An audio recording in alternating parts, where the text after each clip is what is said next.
তোমরা সবাই নিশ্চয়ই খুব ভালো আছো। আজকে তো নভেম্বরের 5 তারিখ, আর আজ রাস পূর্ণিমা। তো আমার বাড়িতে আজকে সত্যনারায়ণ ঠাকুরের পুজো হবে। তো তোমরা যারা আমার ফ্যামিলি, মানে যারা আমার ভিডিও দেখো আর লাইক করো, তাদের জন্যই আমি শেয়ার করছি।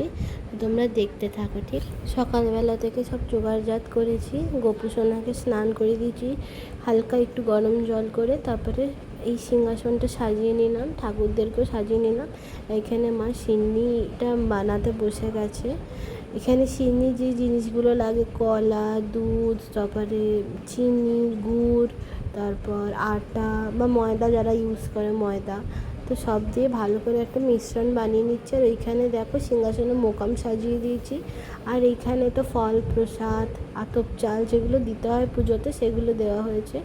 আমার বাড়িতে তো আজকে পুজো হচ্ছে, কিন্তু কোনো ঠাকুর মশাই পুজো করছে না, আমার বাবা যতটা যেইভাবে পারছে সেভাবে পুজো করছে।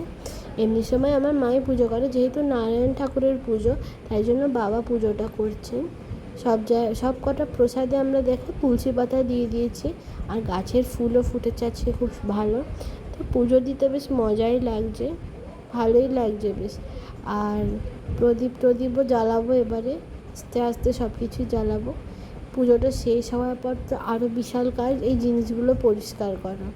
যাই হোক, তোমরা কমেন্ট করে জানাও তোমাদের বাড়িতেও যদি এরকম সত্যনারায়ণ পুজো হয়েছে আজকে, কারণ পূর্ণিমাতে মোটামুটি সবার বাড়িতেই সত্যনারায়ণ ঠাকুরের পুজো হয়ে থাকে। তো তোমাদের বাড়িতে যদি হয়ে থাকে তাহলে কমেন্ট করে জানিও, ঠিক আছে?